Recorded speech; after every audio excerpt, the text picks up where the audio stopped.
Halo teman-teman semua, ketemu lagi di bedah buku The 8 Habit. Kita akan masuk ke dalam bab 11. Ini masuk di area peran kepemimpinan yang berbeda, yaitu yang namanya pathfinding ya. Judul babnya adalah One Voice. Pathfinding Shared Vision, Values and Strategy. Yuk kita bahas di video kali ini.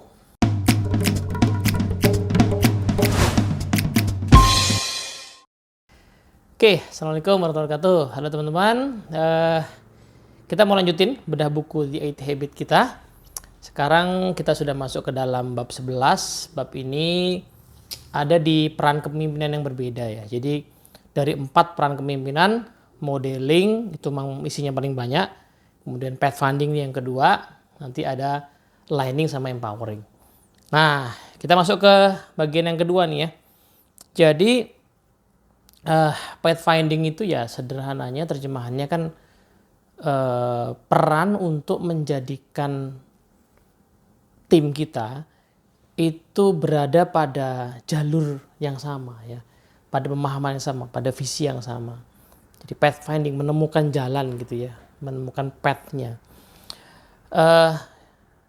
Kenapa kok peran ini adanya setelah modeling gitu ya? Karena ya tim kita itu perlu mau dulu ya.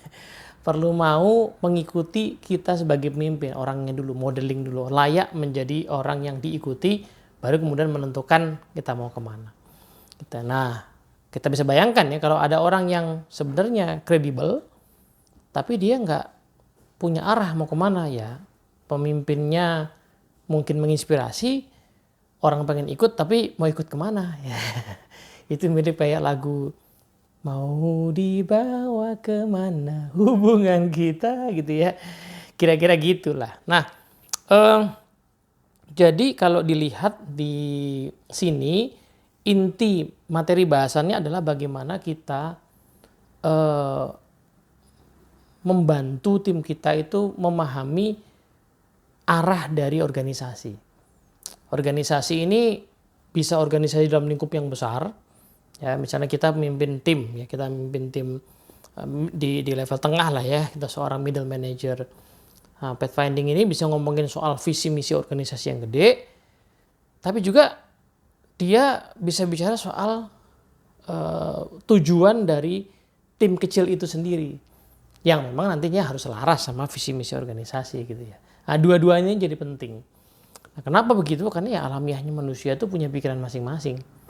Manusia yang mandiri, yang merdeka itu pasti punya keinginan sendiri-sendiri, punya kepentingan masing-masing. Sehingga kalau enggak disatukan dalam tujuan bersama ya pasti akan semaunya sendiri.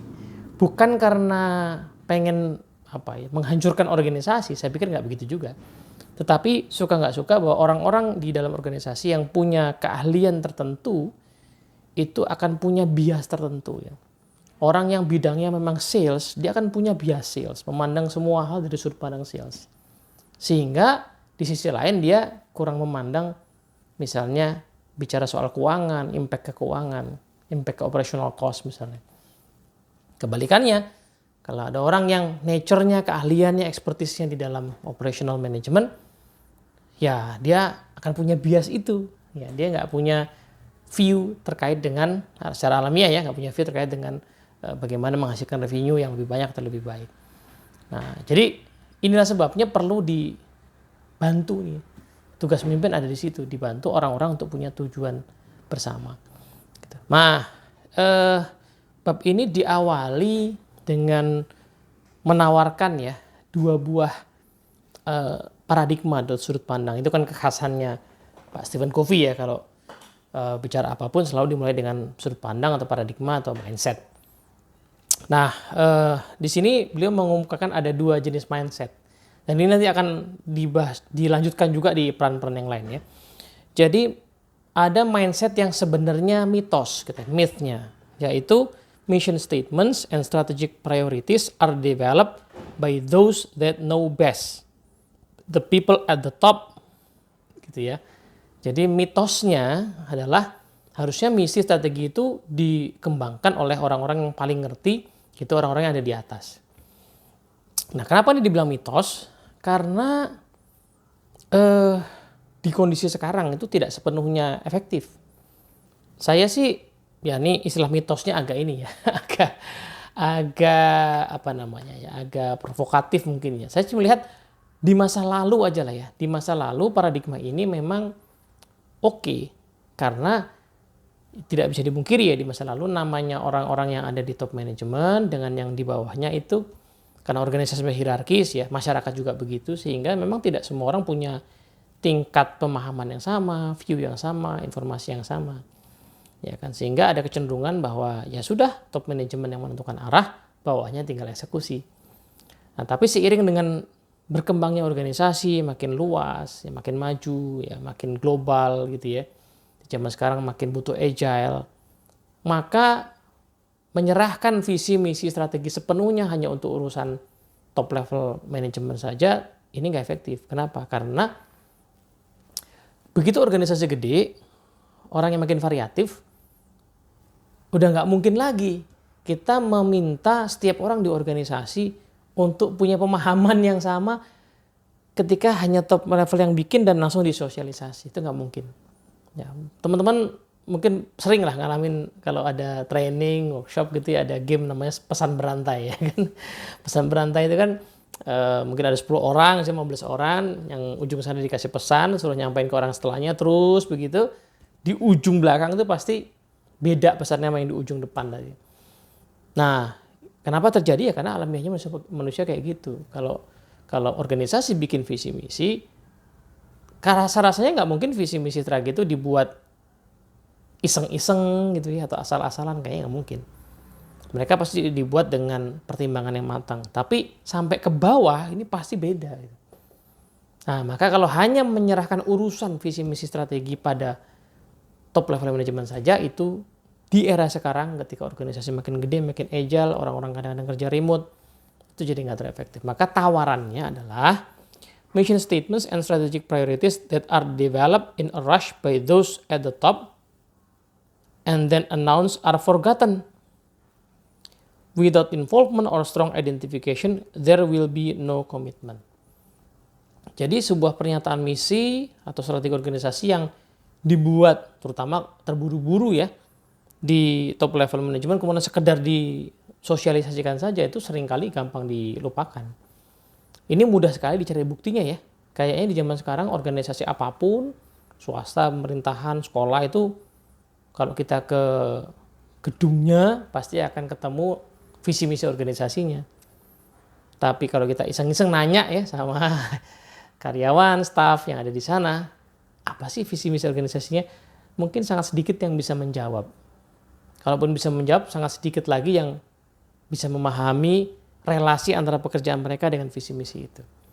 Kenapa? Ya karena itu dibuat di atas dan hanya disosialisasikan saja. Soalnya memang orang itu hanya komit atas sesuatu yang mereka ikut terlibat. Ini kan jadi menantang ya.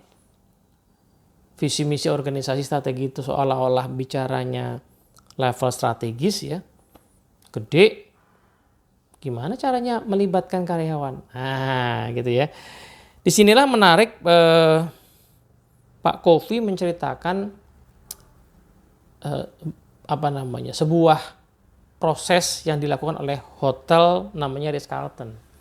Gitu ya. Jadi waktu buku ini ditulis, ya saya sih terus terang ya belum pernah nginep ya di situ. Saya hanya baca-baca case study-nya aja. Pak Kofi mungkin ya sering lah nginep di sana ya. Jadi dia cerita soal Ritz-Carlton ini kok kayak seolah-olah setiap orang di organisasi itu seperti bisa menjiwai visi misi yang mereka miliki. Ya, salah satunya kan yang kalimatnya mengatakan we are ladies and gentlemen serving ladies and gentlemen. Jadi mereka tuh memandang diri mereka karena mereka tuh setara dengan yang dilayani. Mereka tidak lebih rendah tapi juga tidak sombong ya.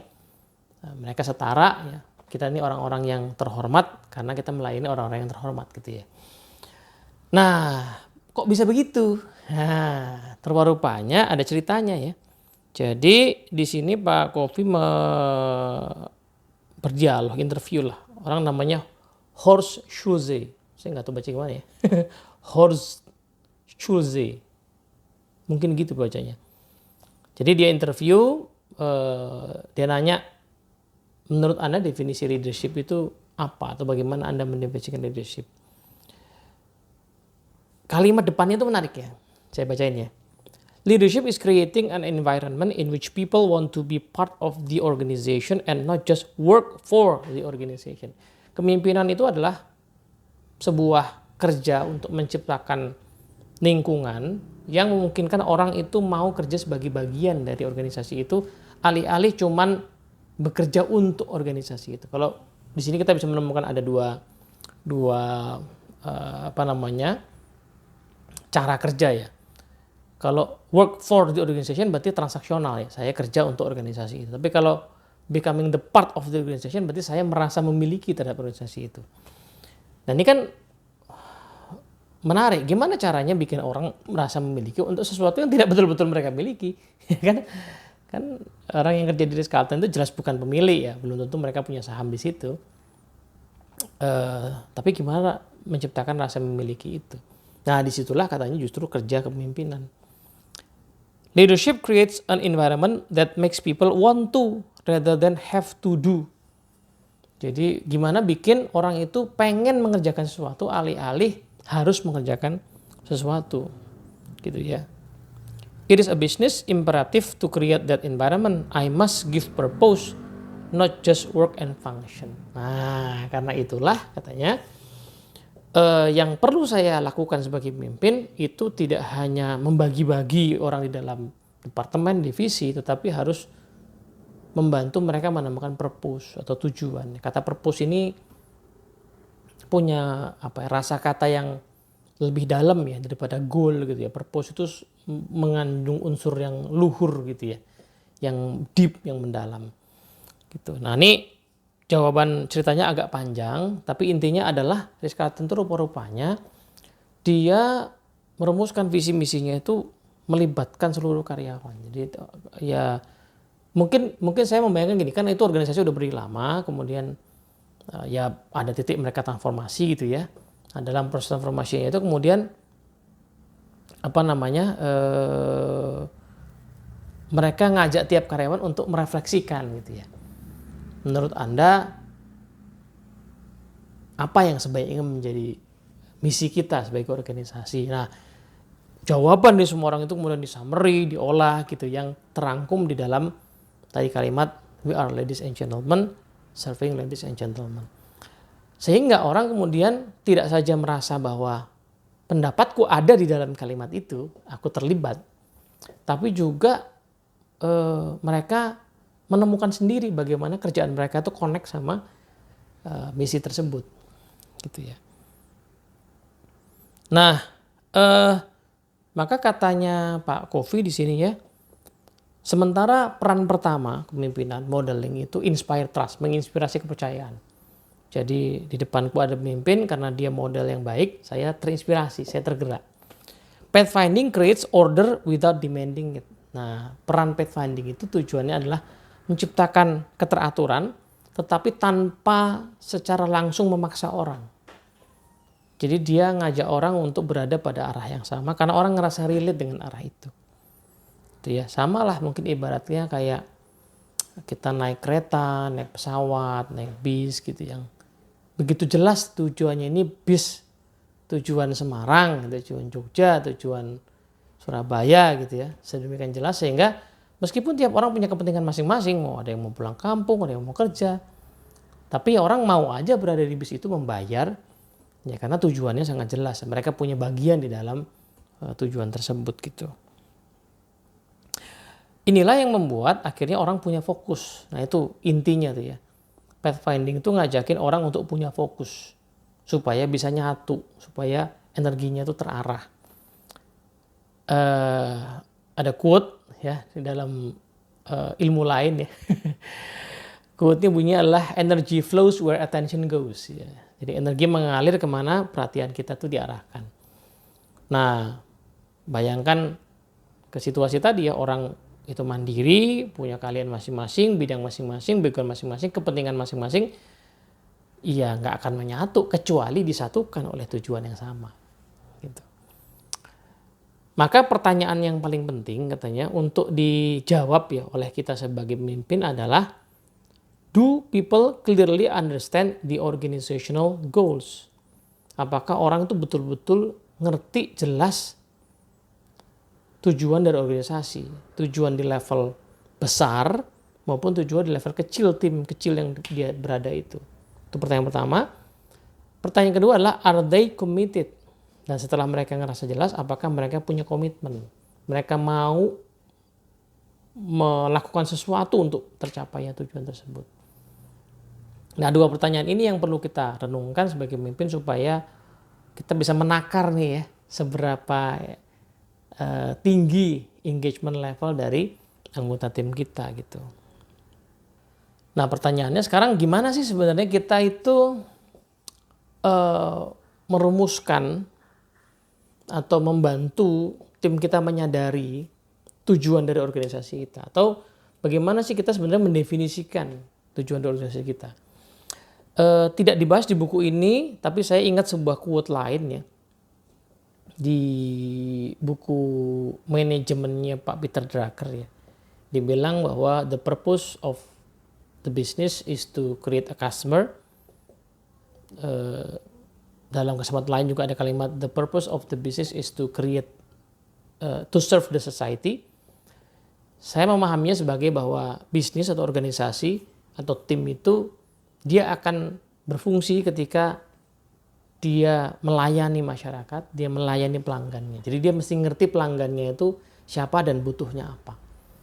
Nah, maka dari itu di buku ini Pak Covey menarik sekali, dia mengutip ya penjelasan dari Pak Clayton Christensen ya. Kita mungkin kenal beliau sebagai pakar inovasi. Bukunya The Innovator's Dilemma misalnya gitu ya, yang akhir-akhir Combating Against Luck itu sohibnya Pak Covey juga. Jadi dia bilang bahwa setidaknya kita mesti melihat beberapa aspek kalau kita mau merumuskan secara jelas purpose dari tim atau organisasi kita. Pertama, kita mesti melihat namanya market realities ya. Jadi bagaimana kita memandang market kita atau yang kita layani, atau bagaimana organisasi atau tim kita ini berada di dalam konteks yang lebih besar gitu ya. Di market kita ini ada kompetisi seperti apa saja, kita sedang bersaing dengan siapa. Saya mungkin kasih contoh ya, di Indonesia itu pernah ada momentum di mana Bluebird itu perusahaan taksi yang unbeatable.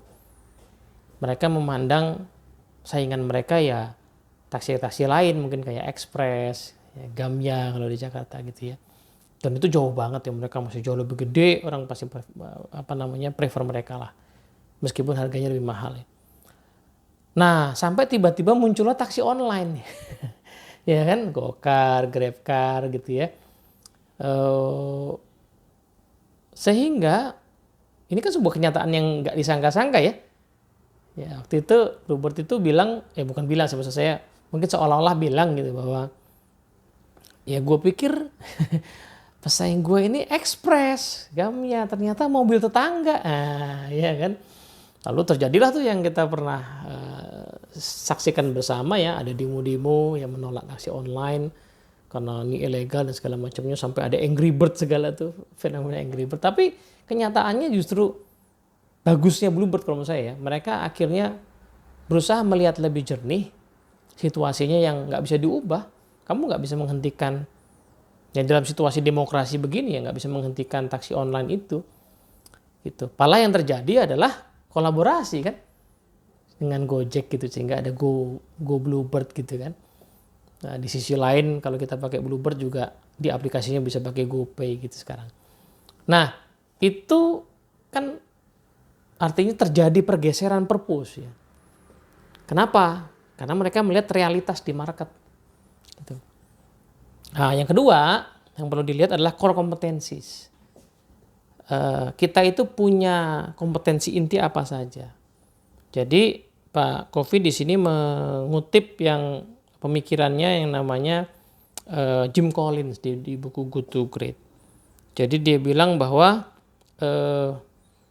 kita tuh perlu mempertimbangkan 3 pertanyaan. Yang pertama, what are you really good at? Kita tuh jagonya apa? Yang kedua, what are you deeply passionate about? Kita tuh sangat seneng atau bergairah ngapain. And the third, what will people pay for?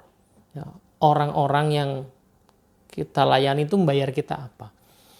Nah, kalau kita menemukan irisan dari 3 hal ini, maka kita akan ketemu satu titik yang akan jadi sangat strong ya, core kompetensi kita. Jadi kita itu jagonya apa, kita itu senang yang ngapain, dan kita itu dibayar untuk apa.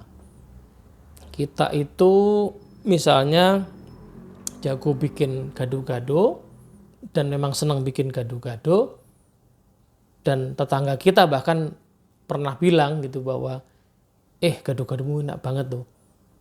Aku pesan lagi ya, besok tak bayar sekarang. Sekarang mungkin kan kamu nyuguhin aku. Wah, ini kalau udah kayak gini berarti saatnya buka bisnis warung gado-gado. Ya gitu kan. Apalagi yang ngomong bukan cuma satu tetangga, tapi banyak tetangga ngomong kayak gitu kan. Gitu kan. Ya kalau nggak ada satu gimana ya, mungkin bisa tetapi agak kurang kuat. Misalnya kita tuh seneng bikin kue, tapi nggak jago bikin kuenya, ya orang nggak mau bayar juga, gitu ya. Nah itu kira-kira. Jadi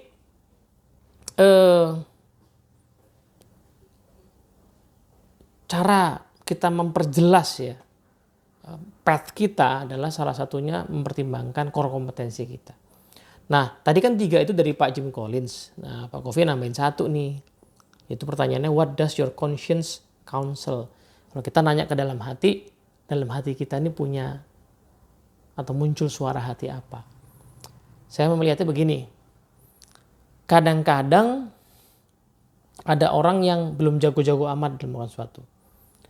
Tetapi dalam hatinya dia melihat realitas ya, di masyarakat, di kanan kiri itu ada situasi di mana setidaknya dengan keahlian sedikit yang saya punya, saya bisa bantu. Karena itu bermanfaat. Nah, itu bisa menjadi satu pertimbangan ya. Salah satu path yang bisa kita ambil gitu. Nah, yang ketiga adalah stakeholder wants and needs. Nah, jadi siapa saja target customer kita, siapa saja pemangku kepentingan yang kita layani, lalu kemudian bertanya apa yang mereka inginkan dan apa yang mereka butuhkan. 2 hal ya. Bedanya apa? Yang diinginkan biasanya eksplisit bisa disebutkan. Kalau kita tanya, kita survei itu disebutkan bisa, itu namanya keinginan. Ya kan? Nah, tapi di sisi lain ada namanya kebutuhan. Kebutuhan itu mungkin tidak spesifik disebutkan, bahkan mungkin nggak kepikiran untuk diungkapkan. Tetapi kalau kita menyelami apa yang menjadi keseharian pelanggan kita, jangan-jangan ketemu nih yang dibutuhkan apa. Ya sederhana lah ya. Kayaknya kita nggak pernah ingat ada sekelompok orang di masyarakat yang mengungkapkan kepada Samsung gitu, Samsung tolong bikin smartphone dong gitu, enggak kan? Ya, tapi yet Samsung ya mungkin dengan produsen yang lain membaca realitas, memahami bahwa orang tuh sekarang butuhnya smartphone, ya. Satu integrasi antara komputer dan segala macam fungsinya di situ. Nah itu namanya needs gitu ya. Nah, tapi di sisi lain kadang-kadang customer bisa mengatakan sesuatu wants-nya juga bisa. Nah, maka dari itu pertanyaan ini jadi penting karena sebenarnya tiap tim di organisasi itu pasti melayani pelanggan tertentu. Jadi yang melayani pelanggan itu nggak hanya customer service atau tim sales atau tim di frontline aja. Semua tim pasti melayani pelanggan tertentu. Pertanyaannya, pelanggannya siapa, apa keinginannya, apa kebutuhannya. Ya, teman-teman yang ada di building management, general affair gitu kan. Ya mungkin sudah bertahun-tahun kerjaan saya ngurusi gedung, ngurusi ruangan. Ya udah ada SOP standarnya. Tapi jangan-jangan pelanggan kita, yaitu orang-orang menggunakan ruangan itu keinginan dan kebutuhannya berkembang. Ya kan? Apakah memang butuh meja-meja yang kaku, butuh ruangan yang tersekat-sekat, atau butuh lebih banyak ruang kolaborasi, atau di zaman sekarang butuh ruang juga buat nge-zoom, ya, meeting online. Artinya butuh juga lampu ring light misalnya gitu ya. Nah itu yang kemudian perlu kita pahami sehingga akhirnya kita punya purpose, ya, punya tujuan untuk kita layani. Yang terakhir adalah values ya. Apa yang dihargai, apa yang penting bagi orang. Dunia yang sedemikian bergerak cepat gitu ya, pengen membesar, pengen maju, pengen mengglobal. At some point itu kadang-kadang nggak menyadari bahwa kita organisasi suka melewati batas-batas ya. Misalnya orang yang bisnisnya itu mengolah dari alam gitu ya, kadang-kadang nggak sadar gitu merusak lingkungan gitu ya. Nah, ini salah satu yang perlu menjadi pertimbangan pada saat kita merumuskan sebuah misi. Apa yang penting bagi kita sebenarnya? Kalau kita hanya mementingkan keuntungan, maka nggak peduli lingkungan rusak. Selama so far legal-legal aja, saya dapat izin kok. Saya nggak melanggar hukum kok. Ya betul, mungkin kita dapat izin, mungkin kita nggak melanggar hukum. Tetapi hidup kita kan tidak hanya urusan hukum. Ya kan? Maka belakangan ini kita lihat banyak organisasi itu mulai concern karena dunia juga mulai mengkampanyekan tentang etika lingkungan misalnya. Karena memang kenyataannya ya nggak bisa kita pungkiri. Kita hidup di alam yang perlu dipikirkan keberlanjutannya, keberlangsungannya. Gitu. Nah, itu values tuh ya. Itu values yang sekarang jadi penting ya. Kayaknya nggak mungkin ada organisasi sekarang yang nggak peduli sama values bernama lingkungan, sustainability, karena ya semua orang udah ngomongin kayak gitu ya. Kalau kita nggak mau ikutan, nggak mau terlibat ya kemungkinan bisnis kita tersingkir. Gitu. Nah sekarang pada saat kita sudah mempertimbangkan 4 hal tadi, gimana kita bikinnya ya? Mission statement seperti apa yang sebaiknya kita buat atau kita rumuskan? Purpose seperti apa yang sebaiknya kita buat? Nah, yang menarik menurut saya agak khas ya di The 8 Habits ini adalah Pak Stephen Covey menarik sambungan antara 7 Habits yang dibahas 7 Habits dengan The 8 Habits ini. Kalau di 7 Habits itu ada 4 dimensi manusia ya di Habit 7 yang juga menjadi salah satu dasar dari 4 plan kepemimpinan kan. Nah, karena pada dasarnya yang digerakkan oleh pemimpin adalah manusia dan organisasi pada dasarnya adalah isinya manusia. Di luar manusia itu hanya beban gitu ya sebenarnya ya. Peralatan yang kita punya, gedung-gedung itu bermanfaat kalau ada manusia manfaatkan. Maka sebenarnya realnya organisasi kan manusia. Maka dari itu sebenarnya kalau manusia punya 4 dimensi, organisasi juga punya 4 dimensi. Ya kan, yaitu ada dimensi tubuh, dimensi pikiran, dimensi hati atau relasi, dan dimensi jiwa. Maka yang disebut dengan misi selayaknya mempertimbangkan 4 dimensi tadi. Misalnya ya, dimensi tubuh itu kalau di organisasi berarti dimensi keuangan. Nah, jadi misi kita mempertimbangkan bagaimana secara keuangan kita survive terus, sustain. Dimensi pikiran itu kalau di organisasi berarti terkait dengan pertumbuhan, inovasi, kemajuan gitu ya. Maka kita perlu punya misi yang terkait dengan growth and development, pertumbuhan dan pengembangan. Yang ketiga dimensi hati itu berarti relasi, berarti bagaimana di dalam organisasi punya sinergi yang baik, bagaimana kita bermitra dengan mitra-mitra bisnis kita, bagaimana kita bisa peduli terhadap lingkungan, masyarakat, ya, karyawan gitu ya. Nah misi kita selayaknya mengandung itu. Yang terakhir spirit atau jiwa. Kalau di di 7 Habits itu terkait dengan sesuatu yang luhur, meaningful, berdampak, ya sama ya bagaimana kita punya misi yang mengandung di dalamnya sesuatu yang luhur juga. Ya, saya lihat ya banyak organisasi mulai menyadari nih ya bahwa oke, yang kita jual tuh produk dan produk kita tuh tangible. Tapi sebenarnya di balik yang tangible itu pasti ada sesuatu yang intangible dan meaningful. Ya kan? Ya apa misalnya produk makanan misalnya. Makanan itu bisa punya nilai luhur yang berkaitan dengan kesehatan misalnya gitu ya. Yang berkaitan dengan kepedulian ya kan. Produk meja kerja misalnya. Itu bisa punya makna yang terkait dengan kenyamanan orang bekerja, kesehatan orang bekerja, ya ergonominya.